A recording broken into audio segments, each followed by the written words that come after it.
ఒకవైపు Saudi Arabia రాజధాని రియాద్లోని America ఎంబసీపై డ్రోన్ల దాడి, ఇంకోవైపు బహ్రెయిన్లోని అమెరికా ఎంబసీపై మిసైల్స్ వర్షం. మన పొరుగున ఉన్న పాకిస్తాన్లోని కరాచీలో ఏకంగా అమెరికా కన్సులేట్లోకి చొరబడే ప్రయత్నం. దానికి రిటర్న్ గిఫ్ట్గా డజన్ల కొద్దీ పాకిస్తాన్లని అక్కడికక్కడే పిట్టల్లా కాల్చిపడిన యుఎస్ మెరైన్స్. ఇదేదో హాలీవుడ్ యాక్షన్ సినిమా కాదు. గత 5 రోజులుగా మిడిల్ ఈస్ట్లో, మన ఆసియాలో జరుగుతున్న రియల్ లైఫ్ యుద్ధం.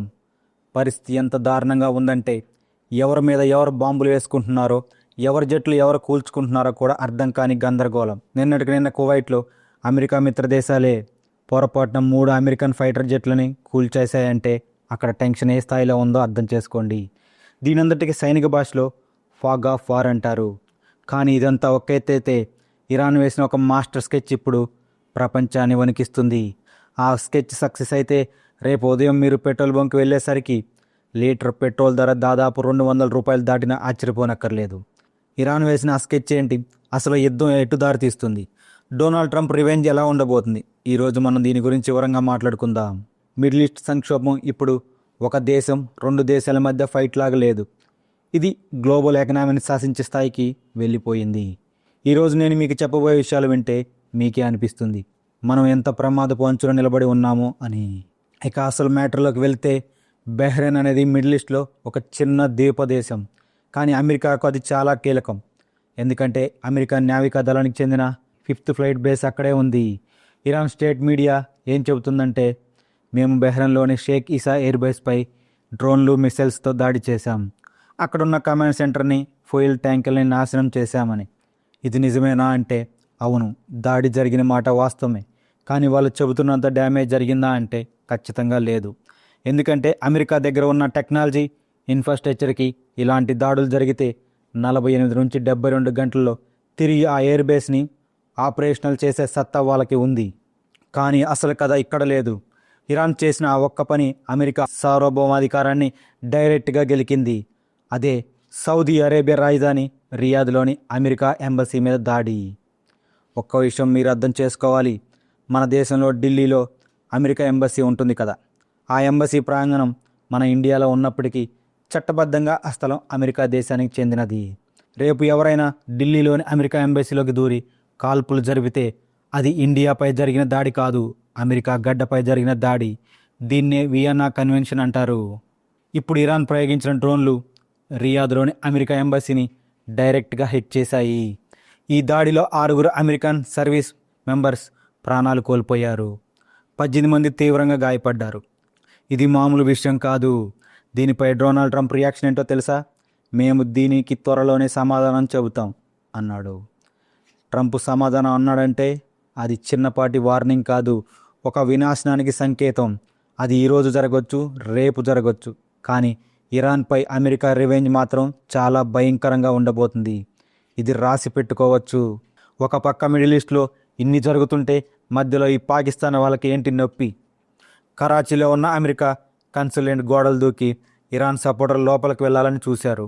కానీ లోపల ఉన్నది పాకిస్తాన్ పోలీసులు కాదు, highly trained American marines.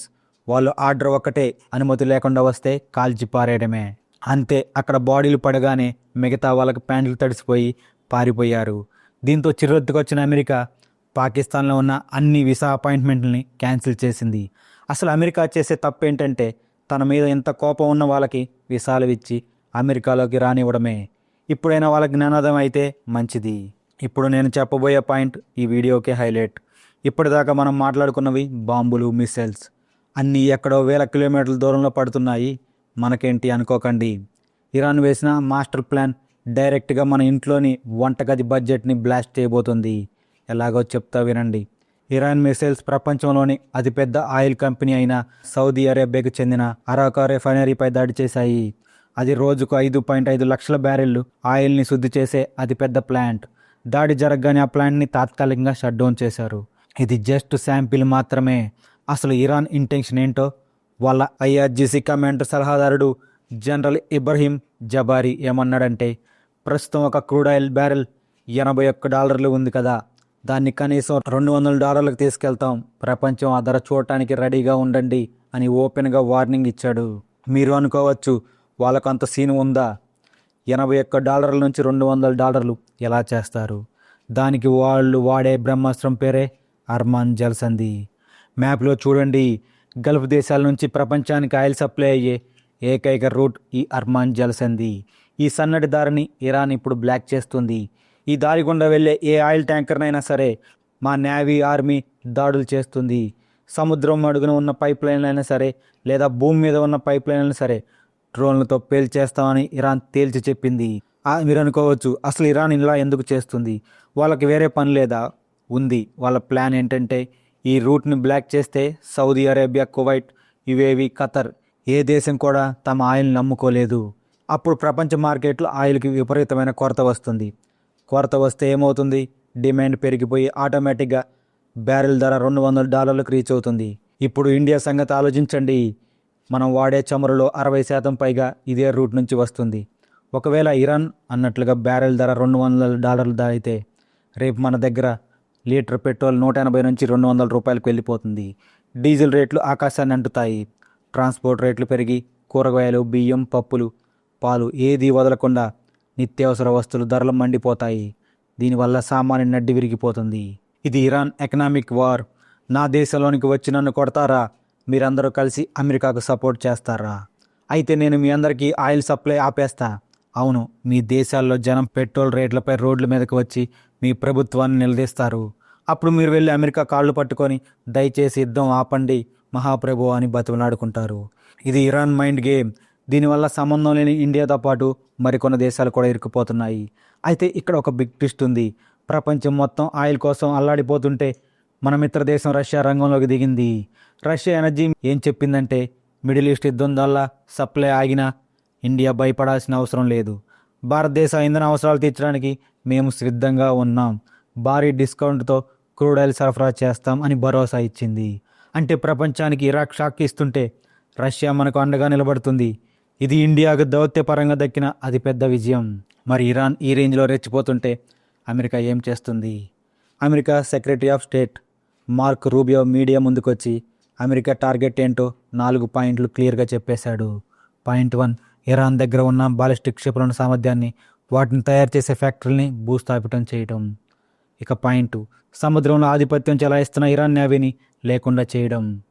Point 3, Iran ఎప్పటికీ అన్ని ఆయుధాలు అంటే న్యూక్లియర్ పవర్ సంపాదించకుండా చేయడం. ఇక పాయింట్ 4, హమాజ్, హెజ్బుల్లా, హౌతీలు లాంటి ప్రాక్సీ గ్రూపులకు ఇరాన్ చేస్తున్న ఫండింగ్, ఆయుధాలను కట్ చేయటం. ఇంకో మాట కూడా అన్నాడు రూబియో, ఇరాన్ ప్రజలే ఆ ప్రభుత్వాన్ని కూలదోసి ఒక కొత్త డెమోక్రాటిక్ ప్రభుత్వాన్ని ఏర్పాటు చేసుకుంటే చూడాలని ఉంది అని. ఆయన మాటల్లో అంతర్యం ఏమిటో తెలుసా? Regime change. ఇరాన్లో ఉన్న ఖమేనీ ప్రభుత్వాన్ని కూలదోయడమే అమెరికా ఫైనల్ టార్గెట్. ఇక ఇజ్రాయెల్ ప్రధాని నేతన్యాహు గురించి మాట్లాడితే కొంతమంది అంటుంటారు, ఇజ్రాయెల్ కావాలనే అమెరికాను యుద్ధంలోకి లాగిందని. దానికి నేతన్యాహు ఇచ్చిన కౌంటర్ మామూలుగా లేదు. అమెరికా డెసిషన్ తీసుకునేంత వీక్గా లేదు. ట్రంప్ చాలా స్ట్రాంగ్ లీడర్. ఆయన మమ్మల్ని నాశనం చేయాలని చూసే వాళ్ళను మనం నాశనం చేయడంలో తప్పు లేదు అని కుండబద్దలు కొట్టాడు. ఇక్కడ మీరు గమనించాల్సింది ఒక్కటే, ఇజ్రాయెల్ వాళ్ళకు ఏది కావాలో, వాళ్ళ టార్గెట్ ఏంటో వాళ్ళకు చాలా క్లారిటీ ఉంది. అమెరికా నాయకులు పూటకో మాట మాట్లాడుతున్నారేమో కానీ ఇజ్రాయెల్ మాత్రం తన సర్వైవల్ కోసం ఈ యుద్ధాన్ని ఎండ్ కార్డు వరకు తీసుకెళ్లాలనే ఉంది. వాళ్ళకు కావాల్సింది ఒక్కటే, ఇరాన్లో రెజిమ్ చేంజ్. పాలకుడు మారితే ప్రాక్సీ గ్రూపులు వాటంతట అవే చచ్చిపోతాయని వాళ్ళ నమ్మకం. కానీ ఇక్కడ మరో ప్రమాదకరమైన మలుపు చోటు చేసుకుంది. అదే చైనా ఎంట్రీ. లేటెస్ట్ రిపోర్ట్ల ప్రకారం ఇరాన్కు అవసరమైన ఆయుధాలను ఇస్తామని చైనా ఓపెన్గా స్టేట్మెంట్ ఇచ్చింది. అంటే ఒకవైపు అమెరికా, ఇజ్రాయెల్ ఉంటే మరోవైపు ఇరాన్కు వెన్నుముక్కగా చైనా నిలబడుతుంది. దీనివల్ల ఇది కేవలం ప్రాంతీయ యుద్ధంగా మిగిలిపోతుందా, లేక వరల్డ్ వార్ 3కి దారితీస్తుందా అనే భయం మొదలైంది. ఒకవైపు రష్యా మనకు ఆయిల్ ఇస్తుంది, కానీ చైనా ఇరాన్కి ఆయుధాలు ఇస్తుంది. ఈ జియో పాలిటిక్స్లో ఎవరి గేమ్ ఏంటో అర్థం కానంత కాంప్లికేటెడ్గా మారిపోతుంది. ఈ రోజుకు వచ్చేసరికి యుద్ధం కేవలం ఇరాన్, ఇజ్రాయెల్కు మాత్రమే పరిమితం కాలేదు. ఇది మొత్తం ఆసియాను కబలిస్తుంది. నిన్న ఒక్కరోజే ఇరాన్ ప్రయోగించిన మిసైల్స్ లెక్క చూస్తే మీ మైండ్ బ్లాంక్ అవుతుంది. అఫీషియల్ డేటా ప్రకారం Iran 3 cruise missiles, 101 ballistic missiles, 39 డ్రోన్లు, అలాగే 2 ఫైటర్ జెట్స్ను ప్రయోగించింది. కానీ ఇక్కడ ట్విస్ట్ ఏంటంటే, దారి మధ్యలో ఉన్న ఖతార్ దేశం యాంటీ మిసైల్స్ డిఫెన్స్ సిస్టంతో రంగంలోకి దిగి ఖతార్ గాల్లోనే పేల్చేసింది. ఈ 2 ఫైటర్ జెట్స్ని కూడా అడ్డుకుంది. కానీ ఇరాన్ ఊరుకుంటుందా? తన ప్రాక్సీ గ్రూపులైన హెజ్బుల్లా, హౌతీలు మరియు ఇరాక్లోని మిలీషియన్ల ద్వారా కూడా దాడులు చేయిస్తుంది. ఇప్పుడు మిడిల్ ఈస్ట్ మ్యాప్ చూస్తే పరిస్థితి ఎంత దారుణంగా ఉందో మీరే అర్థం చేసుకోవచ్చు. కానీ ఈ ఎఫెక్ట్ మన ఇండియా మీద పడకుండా ఉండాలంటే ఆ అర్మాన్ జల్సంది బ్లాక్ అవ్వకూడదు, ఆయిల్ ప్రైస్ $200 వెళ్ళకూడదు. ఈ యుద్ధం వీలైనంత త్వరగా ముగియాలని కోరుకుందాం. మరి ఈ సిచ్యువేషన్పై మీరేమనుకుంటున్నారు? ఈ యుద్ధంలో ఇండియా స్టాండ్ న్యూట్రల్గా ఉండాలా లేక అమెరికా ఇజ్రాయెల్ వైపు నిలబడాలా? కింద కామెంట్స్లో చెప్పండి. ఈ అనాలిసిస్ మీకు నచ్చితే వీడియోని ఖచ్చితంగా లైక్ చేయండి, మీ ఫ్రెండ్స్కి షేర్ చేయండి. ఇలాంటి పక్కా ఇన్డెప్త్ జియో పాలిటిక్స్ కోసం మన ఛానల్ని సబ్స్క్రైబ్ చేసుకోవడం మాత్రం మర్చిపోకండి. జై హింద్.